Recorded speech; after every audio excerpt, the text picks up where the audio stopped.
selamat pagi. Gimana nih kabarnya? Semua baik-baik saja kan? Oke, tetap jaga kesehatan ya dek, karena sebentar lagi nih ujian SNBT akan berlangsung. Dan tentu saja kita perlu nih mempersiapkan beberapa hal. Dan bersama saya, Salwa Salsabila Mudian yang akan menemani adik-adik dalam proses pembelajaran literasi bahasa Inggris untuk mempersiapkan UTBK 2025. Oke, baiklah. Sebelum kita mulai nih, untuk melanjutkan pembahasan soal-soal, saya akan bertanya nih kepada adik-adik. Apa nih yang harus kita lakukan ketika mengerjakan soal literasi bahasa Inggris? Nah, tentu saja yang pertama kali yang kita butuhkan adalah membaca soalnya terlebih dahulu. Nah, setelah teman-teman membaca soal terlebih dahulu, yang kedua adalah teman-teman harus pandai-pandai untuk mendapatkan keyword atau kata kunci dari setiap soalnya. Nah, dari kata kunci tersebutlah teman-teman mampu nih untuk menjawab pertanyaan dari soal tersebut. Nah, setelah itu, yang ketiga adalah teman-teman ini harus mengerjakan dulu soal yang lebih mudah. Nah, soal apa itu yang lebih mudah? Seperti soal-soal yang berkaitan dengan sinonim atau persamaan kata. Dan yang kedua adalah soal-soal yang berkaitan dengan reference atau rujukan kata. Nah, kenapa nih saya menyarankan teman-teman untuk mengerjakan dua tipe soal tersebut? Itu agar teman-teman hanya fokus kepada kata yang digarisbawahi atau hanya yang ditebalkan dan hanya fokus kepada suatu kalimat tertentu saja dan tidak membutuhkan untuk membaca keseluruhan isi teks ya. Nah, oleh sebab itu kenapa kita harus mengerjakan soal-soal yang berkaitan dengan sinonim atau persamaan kata, dan yang kedua adalah soal-soal yang berkaitan dengan reference atau rujukan kata. Nah, yang kemudian tips yang terakhir adalah teman-teman itu harus mengerjakan soal dengan teknik membaca scanning maupun skimming ya. Itu agar mempermudah teman-teman nanti ketika mengerjakan soal. Dan tentu saja tips yang paling terakhir adalah do more practice. Ya, kalian harus mengerjakan lebih banyak soal lagi dan berlatih dengan waktu agar kalian bisa mengerjakan soal dengan tepat waktu selama 20 menit. Oke, does it clear? Oke, itulah beberapa tips ya ketika kalian mengerjakan soal literasi bahasa Inggris. Oke, baik. Apakah kalian siap nih untuk mengerjakan soal-soal? Harusnya sudah siap ya. Oke, mari kita mengerjakan soal-soal.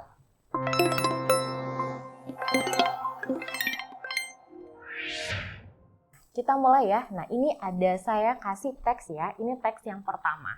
Wah, saya yakin teman-teman ketika mengerjakan soal literasi, ada nih yang mulai merasa bosan karena mungkin narasi teksnya tidak sesuai dengan keinginan teman-teman ya, ataupun mungkin ada yang tidak sesuai dengan pembahasannya kalian sehari-hari atau seperti apa. Nah, ini adalah teks yang sangat panjang ya, cukup panjang ya, ini ada beberapa paragraf.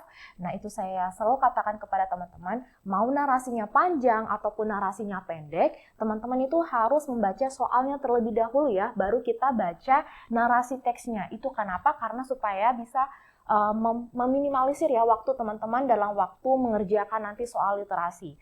Oke, ini ada sekiranya ada berapa paragraf ya? 1, 2, 3, 4, dan 5. Oh ya, sekitar ada 5 paragraf ya. Oke, baiklah kita lanjutkan saja, kita baca dulu soalnya. Oke, nah ini ada soalnya ya. Nah, the phrase aim at in paragraph 1 is closest in meaning to. Jadi kata aim at ini di paragraf pertama itu artinya apa? Oke, jadi cara menentukan keywordnya itu seperti bagaimana? Kita sudah mendapatkan garis kata kunci ya. Ini adalah yang digarisbawahi atau yang ditebalkan. Jadi kata aim at itu di paragraf pertama itu sama artinya dengan apa? Berarti ini adalah materi sinonim. Maka dari itu ini pada saat teman-teman mengerjakan soal literasi, soal tipe seperti ini yang harus teman-teman kerjakan terlebih dahulu. Oke, kita sama-sama dulu mengartikan. Shoot at artinya apa? Ditembak ya.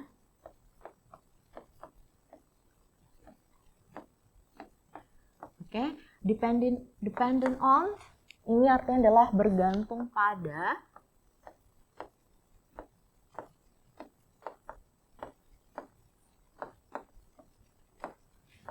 Limited to ini adalah dibatasi oleh.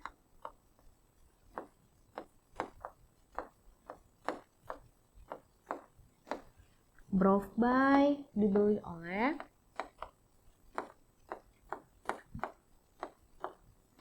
dan yang terakhir adalah dimaksudkan untuk.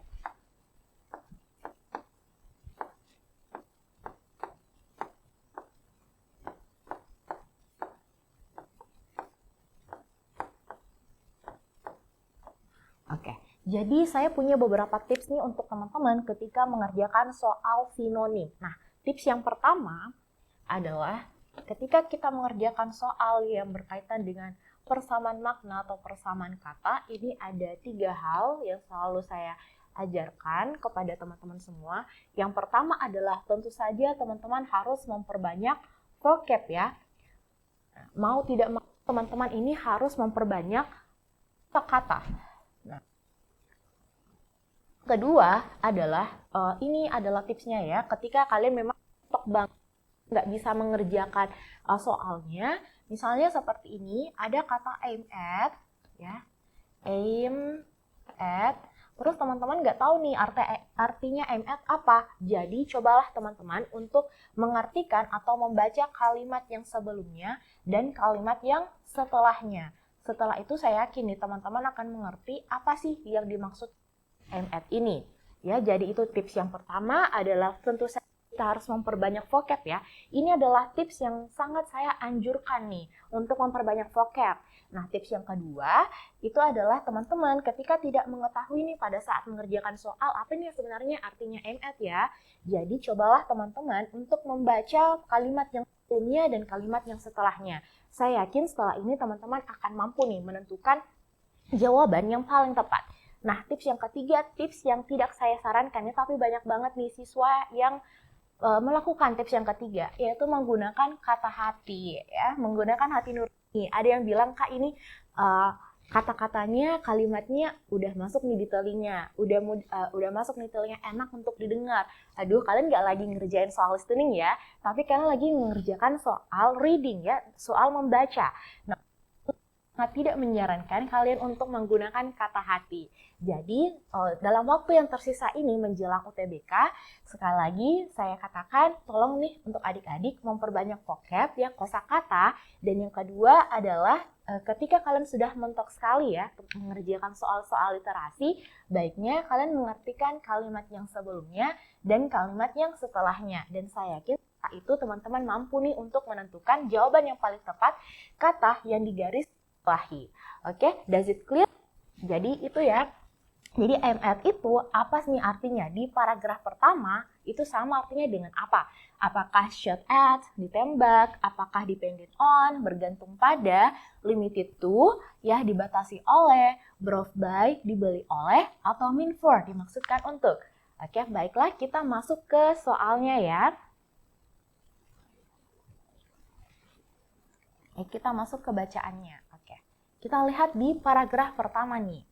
Nah, kata aim at ini ya, ini digaris bawahi.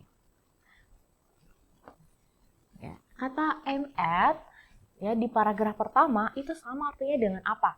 Jadi kita baca ya, the government said the move which takes effect immediately is aimed at protecting offline merchants and marketplaces. Jadi pemerintah nih mengatakan ya, the government said ya pemerintah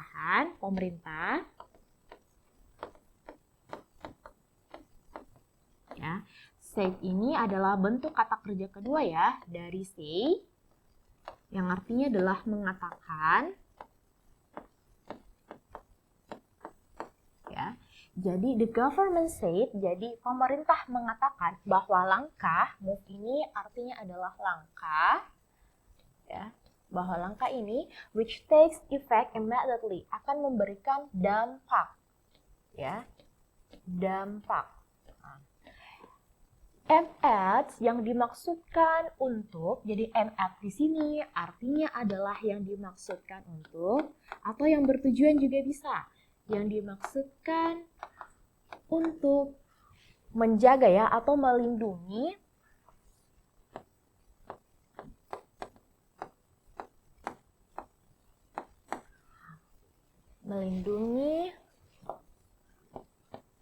pedagang dan pasar ya, marketplace. Nah, jadi kata merujuk pada apa? Oke, kita artikan sama-sama ya. The government said the move which takes effect immediately. Jadi pemerintah nih mengambil langkah yang dimana which takes effect immediately yang akan memberikan dampak yang dimaksudkan is aimed at protecting offline merchants and marketplaces. Yang dimaksudkan untuk melindungi pedagang dan pasar. Pasar offline ya, pedagang pasar offline. Nah, oke. Jadi kira-kira kata M@, ini atau yang bertujuan untuk, ya M@ ini juga bisa artinya bertujuan ya. Bertujuan untuk ya, bertujuan untuk apa gitu ya? Untuk melindungi pasar ataupun pedagang offline. Oke, does it clear? Nah, berarti kita udah tahu nih kata M@ di sini itu merujuk pada apa. Oke. Kita ke soalnya. Nah, jadi kata M@ ini di paragraf pertama itu sama artinya dengan apa nih teman-teman? Nah, maka M@ ini sama artinya dengan mean for ya. Ya, mean for ini adalah sama ya artinya dengan M@. M@ itu artinya adalah bertujuan untuk atau dimaksudkan untuk. Nah, sama dengan artinya mean for yang artinya adalah dimaksudkan untuk apa gitu ya. Kalau brought by tadi artinya dibeli untuk, ya dibeli oleh, limited to artinya dibatasi oleh, kemudian dependent on itu artinya bergantung pada, shot at itu artinya ditembak. Oke, berarti pertanyaan nomor 1 clear ya.